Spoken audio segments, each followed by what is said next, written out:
Friends எல்லாரும் எப்படி இருக்கீங்க? இன்றைக்கி ஃபஸ்ட்டு ப்ரோமோவில் திவ்யாவை கூப்பிட்டு சொல்கிறாங்க, உங்கள் ஸ்டாஃப்லாம் ஏதோ கன்ஃபியூஷனில் இருக்காங்க போல் அப்படின்னு.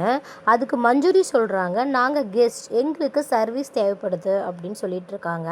திவ்யா கொஞ்சம் கோவமாகி போயிட்டு டேபிள் இருக்கும்ல, அந்த டேபிளில் புக்கை வச்சு தட்டுறாங்க. எல்லோரும் வாங்க, எல்லோரும் நில்லுங்க, இன்னும் 5 நிமிஷத்தில் எல்லாருமே யூனிஃபார்மோடு வரணும், அப்படி வராதவங்க டீமை விட்டு வெளியே போயிடணும், அந்த மாதிரி ரொம்ப ரூடாக தான் சொல்கிறாங்க. அதுக்கு துஷார் என்ன சொல்கிறாரு, இது பேச வராரு, ஆனால் அவங்க கேட்கல, நீங்கள் போய் கிளம்பி வாங்கன்ற மாதிரி தான் சொல்கிறாங்க. திருப்பி துஷார் பேச வராரு. அதுக்கு துஷார் திருப்பி என்ன சொல்கிறாருன்னா, நீங்கள் சொல்கிறதெல்லாம் என்னால் சும்மா கேட்க முடியாது, அந்த மாதிரி சொல்லியிருக்காரு. அதுக்கு திவ்யா சொல்கிறாங்க, இவ்வளோ நாள் நீ சும்மா தானே இருந்த அப்படின்ற மாதிரி தான் சொல்லி இந்த ப்ரோமோவை முடிச்சிருக்காங்க. ஆனால் திவ்யா உள்ளே அவங்க சொன்னனால வெளியில் யாரும் சர்வீஸ் பண்ணலைன்றதுனால கேட்கறதுக்கோசம் எல்லோரும் யூனிஃபார்மில் வாங்க அப்படி சொல்கிறாங்க. அவங்க இது வர தலையும் கூட, அதனால் அவங்க சொல்கிறத நம்ம கேட்டு தான் ஆகணும். ஆனால் 5 நிமிஷத்தில் எல்லோரும் கிளம்பி வர்றதுன்றது யாராலும் முடியுமா அப்படின்றது தெரியல. ஏன்னா அவங்க இன்னும் ஃப்ரெஷ்ஷப் ஆகினாங்களானே தெரியல நம்மளுக்கு. பிக் பாஸ் என்ன சொல்லியிருக்காரு, வந்த கெஸ்ட்டை எல்லாருமே கவனிக்கணும் அப்படின்னு சொல்லியிருக்காரு. நேற்று எபிசோட் முடியும் போது என்ன சொன்னார்னா, ஃபுல்லாகவே அந்த டாஸ்க் தொடரும், நீங்கள் எல்லாருமே நைட் ட்ரெஸ்ஸில் பண்ணுங்கள், நைட் யூனிஃபார்மில் பண்ணுங்கள், அந்த மாதிரி தான் சொல்லியிருந்தாங்க. ரூம்மேட்ஸும் சேர்ந்து தான் இந்த டாஸ்க்கு முடிச்சாகணும். எல்லா டாஸ்க்குலேயுமே 0 மாதிரி தான் பண்ணிகிட்ருக்காங்க. ஒரு டாஸ்க்கு கூட நம்மளுக்கு என்ஜாய் பண்ணுற மாதிரி எதுவுமே பண்ணவே இல்லை.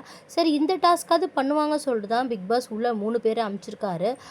நம்ம வீடியோ கமெண்ட்ஸில் என்ன போடுறாங்க அப்படின்னா, எப்படி கேப்டனாக இருக்கணும் அப்படின்னு சொல்லிட்டு நீங்கள் தீபக்கை தெரிஞ்சு பார்த்து கற்றுக்கங்க, கேட்டு கற்றுக்கங்க அப்படின்னு சொல்லிட்டு தான் போடுறாங்க. ஏன்னா தீபக் இதுக்கு முன்னாடி இந்த சீசனில் நல்லா பண்ணியிருக்காங்க கேப்டன்சியில் அப்படின்னு சொல்லிட்டு பாராட்டப்பட்டிருக்காங்க. அதனால் 3 பேருமே இந்த வீட்டுக்குள்ளே கேம் ஆட தான் வந்திருக்காங்க, கெஸ்ட்டுன்னு கிடையாது. 3 பேருமே கேம் ஆட தான் வந்திருக்காங்க. அவங்களுக்கு ஏற்ற மாதிரி நாமளும் பண்ணணும். ஏன்னா வெளியில் 3 பேருமே கெஸ்ட்டாக வந்தாங்க, ஷோவை பார்த்துட்டு தான் வந்திருக்காங்க. இந்த ஷோ எந்த லட்சணத்தில் இருக்குது அப்படின்னு அதை கொஞ்சம் நல்லபடியாக போகணுன்னு சொல்லிட்டு தான் இவங்களும் உள்ளே இப்போ அமுச்சு வச்சுருக்காங்க.